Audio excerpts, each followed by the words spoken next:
News. Good evening, and thank you for joining us for this digital newscast. I'm Rebecca Pryor.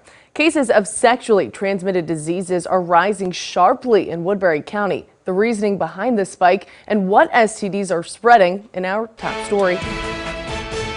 New data from the Iowa Department of Public Health shows that cases of gonorrhea nearly doubled from 2017 to 2018 in Woodbury County, with 340 cases. The data also shows that cases of chlamydia increased by 33%. While officials can't say for certain what the exact cause of the spike is, the local trend mirrors a national-wide rise in STIs.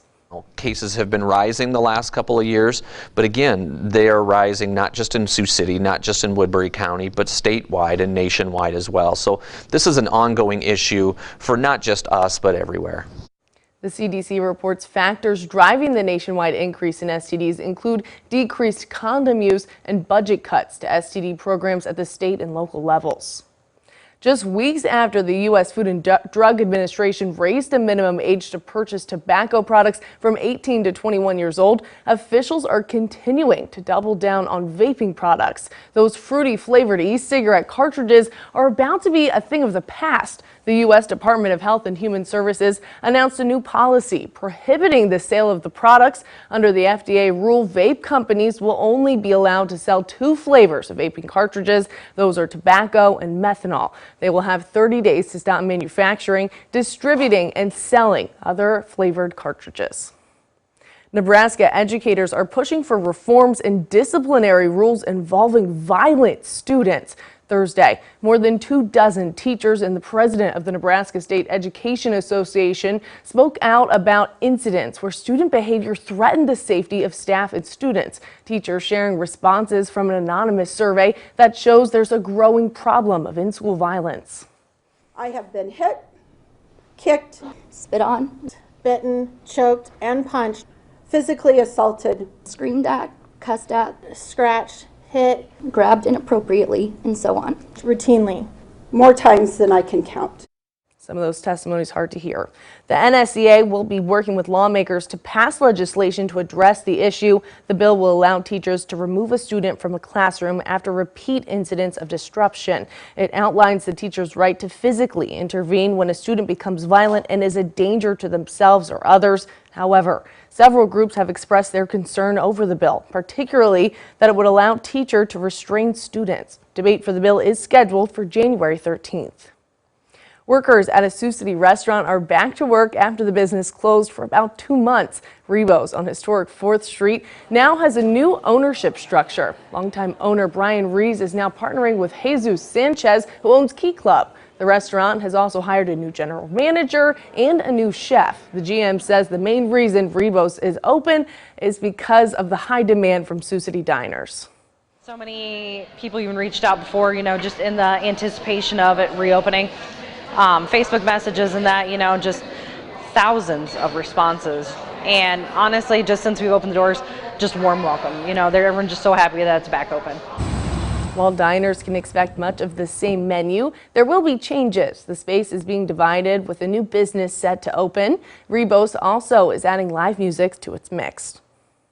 Wine and beer enthusiasts, listen up and get ready to mark your calendars. A date has been set for the 6th annual Steins and Vines Festival. After the Tyson Event Center held the sold-out crowd last year, February 16th, the event is returning to its original location, the Sioux City Convention Center. A portion of the proceeds benefit great causes like our local Special Olympics and the Ronald McDonald House. Tickets go on sale next Wednesday. And Christmas has come and gone, but blood centers are encouraging those to give the gift of life with a special Merry Inkmas event.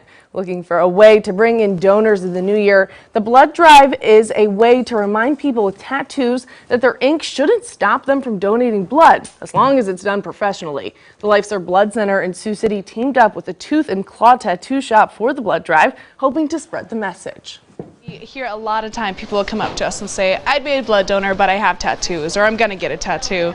And that's a big misconception. And we thought by educating this big group of people who, they would donate, but they don't think they can, we're expanding the donor base. More than 75 people donated to the Merry Inkmas blood drive today.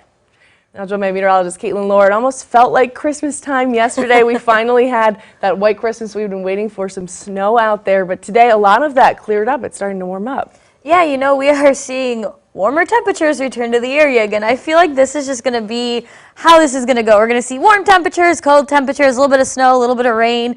But for the week ahead, it's not looking too bad. Here's the current view outside of downtown Sioux City. Nice and dry today. Unlike yesterday, as Rebecca mentioned, we had some snow out there. Beautiful sunset. This view brought to you by the Port Neal Welding Company.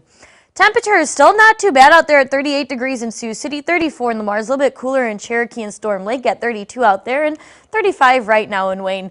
Pretty average right now for winter weather, but we do have a little bit of a breeze out there, making it feel a little bit cooler from the south, between 10 and 15 miles an hour at 10 miles an hour in Sioux City, 12 in Lamar's, 13 in Orange City and Sheldon, and 10 now out in Spencer.